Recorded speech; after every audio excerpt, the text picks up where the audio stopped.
It's nice to be in the garden again. It's maybe not particularly warm at the minute, but you know, it's dry, it's not windy. And I tell you what, definitely you can feel the energy of spring. So I've got my trusty selfie stick. I thought we'd go for a wee wander and we'd do an update on March in the garden. Here goes.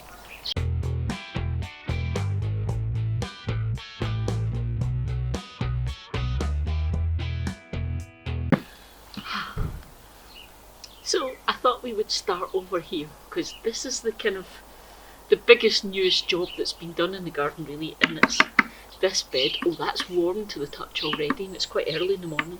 Oh, awesome. Raised beds.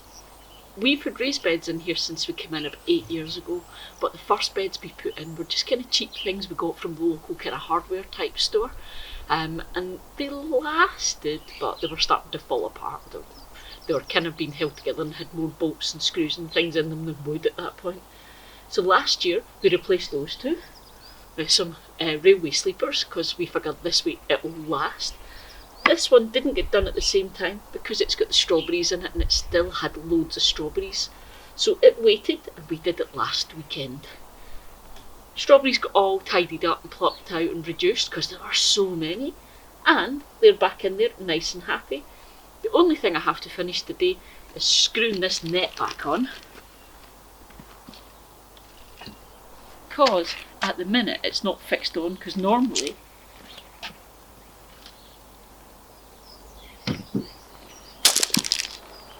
we've normally got them on hinges and it makes it nice and easy to get in. So there's my first bit of an update for this year. Raised beds are all finished. Makes life easier. The old one used to creak and fall apart when you leaned on it. So what else? This wee corner is awesome. This is a wee blast of colour in this corner. So we've got tulips that are up and we've got some that are still to flower. These are some of my favourites just because they've got the most awesome variegated kind of maroon and green leaves. They're fabby. So they've still to flower even though we've got the leaves just now for the interest. Obviously we've got wee blasts of colour coming up here. How cute is this, look? Chiondoxa, I think that is. Chionodoxa, something like that. And then, I can never say this, anemones. Just because it gives that wee bit of interest at the bottom of the tree. Tree at the minute, no flowers, no leaves obviously, but this one, it's the snake skin kind of bark. It's really real interesting, one of our maples, but it's got loads of buds, which is awesome, so it's going to be in leaf soon. This one, because of where it's sitted, we get wind comes this way, a lot of it comes this way, so the tops of this sometimes get wind blasted and we get kind of the dead wood at the ends, but mostly it's okay. We just got to keep an eye on it and keep it pruned back. But really excited for this to come. This is our only maple or acer we have that is green leaved. All the rest of them have the kind of really fiery red leaves, so this is quite nice in the garden. Yep, so it's looking awesome. Really chuffed here. Okay, there's not a whole heap of colour here, but what we do have, we've got some antirrhinums here, but this, foxgloves. So these are the foxgloves that I took the seeds from in autumn, basically from the bed over on that side of the garden, and I grew these on in the greenhouse, and this is them out now. So these won't give us the big spikes of flowers this year because foxgloves do a 2-year thing, they're biannual, but they're nice and they're strong, and I'm looking really positively on this. I think it's going to be awesome. The other thing we've got is, you'll see a lot of this around our garden, that's Aquilegia. So again, it's leaves just now, it's probably going to be summer before that's up, but just now, just having all the leaves and everything coming up and the colour and stuff, it's great, it's awesome. So yeah, what's next? Let's chat hydrangeas. We've got a few hydrangeas around the garden, lots of seagulls. But what we find, this will do great, it'll really go for it, we'll get lots of leaves on there, as the semester, God, it's like I'm at work, as the season goes on. It looks a bit poorly just now, but don't worry. This is just one of the things that happens here. These guys get hit really badly by the frosts, and usually the ends get burnt quite badly, and I have to trim them right back. So you'll see here, I've trimmed them back. But look, lots of buds. So it is looking really promising, and it is going to come back, so it's not to worry, okay? They look a bit poorly just now, but some of these leaves are just a wee bit frost damaged. But yeah, this will all come back and look awesome. This is my most exciting thing. This is awesome. We bought these last spring. They were already in blossom when we bought them because we got them quite late in spring. So we knew they were beautiful, but this will be the first spring in the garden, and I'm so chuffed to see how well they're doing. I mean, just look at that. They're absolutely covered in little buds. There's some blossom out at the top there. Looking amazing. We were a bit worried. We had an issue with a tree, I'll show you later on, so we didn't want to plant this in the garden because then if there's any changes in the garden, there's practically no chance you can move your tree. So these are in pots. So we have to say thank you so much to Fenella from Pentland Plants, who has looked after us for ages and gives us loads of awesome advice. And she helped us, she gave us loads of advice for putting these in pots and looking after them and the feeding of them and stuff. So yeah, so Fenella, if you're watching, it's working, thank you. So excited. Bottom of the garden. We call this bit the beer garden because when it's sunny and lovely in summer, this is generally where we sit with a beer. But look at this. So we've got our trees that we've already spoken about, but just as well we've got our wee hanging baskety things that have got cyclamen in them and dianthus, which are starting to come out gorgeous. Also little pots that have got alpines in them, because we found these pots are a bit rubbish because they don't really hold much. The way they sit, the water runs off them, so you can only really use them for things that don't like a lot of watering. Perfect, they're alpines, and they're all just coming out now and starting to look good. And we're really chuffed as well.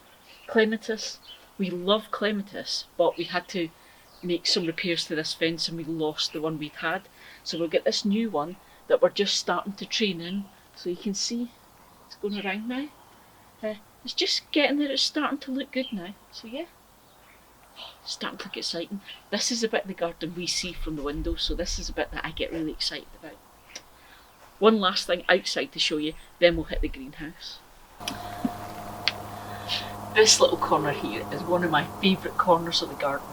It's just lots of individual little blasts of colour. Like these gorgeous wee yellow things here that are called brazen hussy. Yeah, it's just wee things like this. It just gives you the best feeling. And then of course, you just can't beat a nice, colourful, neat hanging basket, can you?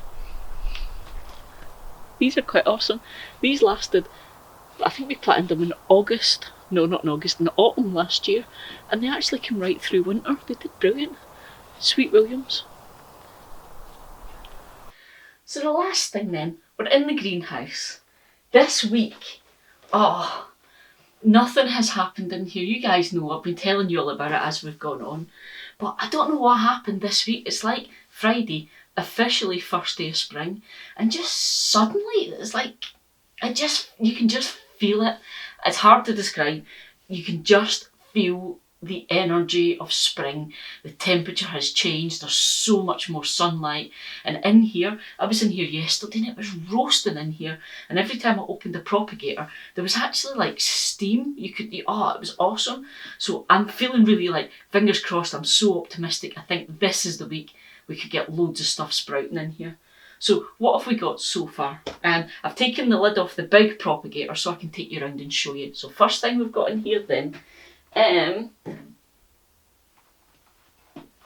so I don't know if you can see it, but there is a very, very tiny petunia.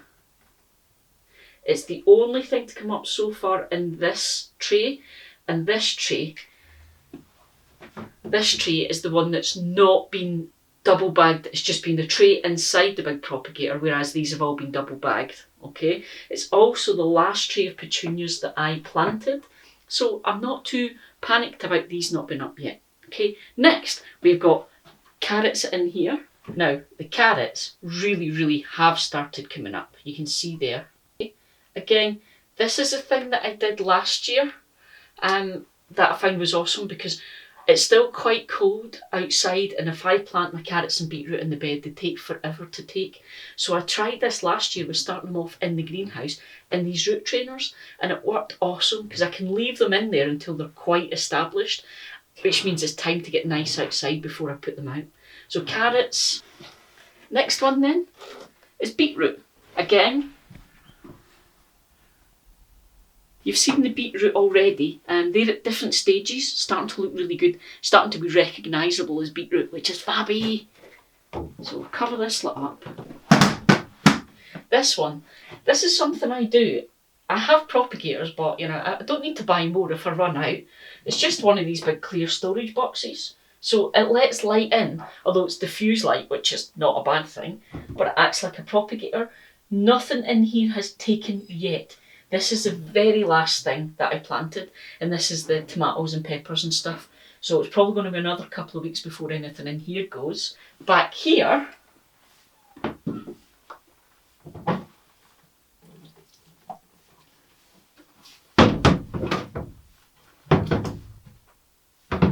mad balancing trick. Back here we've got marigolds. There's only 4 or 5 at different stages again, but they're just starting to come up now, so that's exciting. For some reason I planted 2 trays of marigolds at the same time. The other one's doing way better, so it's maybe positioning in the greenhouse.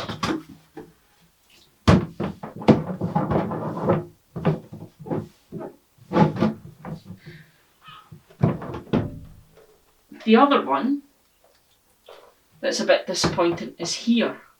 This is all my herbs, so I've got dill is really going. We're getting loads of dill up. Nothing else has come up yet. I've got basil and fennel and spinach in there. Still waiting on that one, which is disappointing. But like I say, this is the thing with the Scottish weather. This week, since Friday, today's Sunday, is the first time it's actually been warm. So that's life. Over here then, this is the centre of my old Quad Grow Plus, and I'm using it as a propagator. Works. Ooh, yeah. Some exciting stuff. So in here, I've got all the seeds that I went round and collected in autumn round the garden. So I've got violas and petunias and all sorts in here. Some of them are just starting to take, so let me see if I can get you a picture of this. So here we go. So look. Violas. Trusty name tags that you saw me make last year. But yeah, so things are just starting to take in here. I'm absolutely expecting this one to be slow and to be one of the last off the mark because it's not a proper propagator. For a start, there's holes in the bottom, so we'll see. But yeah, there's some stuff going. Again, same sort of thing.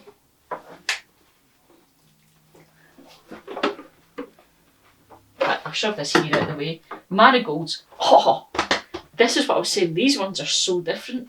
And then we've also got petunias here as well. This is the first lot of petunias. So these are the ones that I did in the video that I showed you guys. So you can see there, they're starting to come up way better. And there's way more marigolds here. So again, I'm assuming it's just down to the position of things in the greenhouse and the amount of light they get, and then because of that, the amount of heat that's germinated. And the last two, because you have to have them, the last two are my sunflowers. So chuffed. So different stages of germination there, 2 different types. I do one that's, I do one that I'm going to say is the shorter one because it's only about 7 feet tall, and the other one's about 10 feet tall, and they're kind of an orange and a yellow. So yep, so that's my sunflowers. So all in all, it's all looking just a wee bit on the fabulous side. This is flowers from the office at work, because obviously we've all been told to work from home now. So I went in and rescued everybody's plants from the office, so I've just got everybody else's house plants all over the place. Yeah, so that's Ericlis and Jeff's jade plants that I gave them. That's cuttings from my plants that you saw me dealing with, and there's loads of stories about it in the blog. And this is a gorgeous, if I can remember, trout begonia, I think it's called, because of the stripy leaves, that Ericles gave me, which was way taller, but in the journey of getting it home, it snapped, so it's now been shortened quite a bit, but it's got these beautiful flowers, and all that will happen is snap, so it won't grow tall anymore, but it'll bush out a bit. He's assured me it's very easy to grow and it grows very quickly, so I'm not worried. But yeah, so there we go. A very quick update for March on the garden that I've just realised was not quick at all because I waffled lots, but hey ho, that's life. So that's it then, from a very sunny and quite pleasantly warm greenhouse. I hope you enjoyed the first wee update for this year and the wee wander about the garden with me. As usual, if you like the video, give it a thumbs up, subscribe if you want to see more of these, and if you hit the little bell, you'll get notified every time I post a new video, so you'll never miss anything that way. But that's me. I better head because Mrs. A is desperate to get the patio pressure washed, and I think she might just switch on. Not very good, so I'm off to get some chores done. See you guys!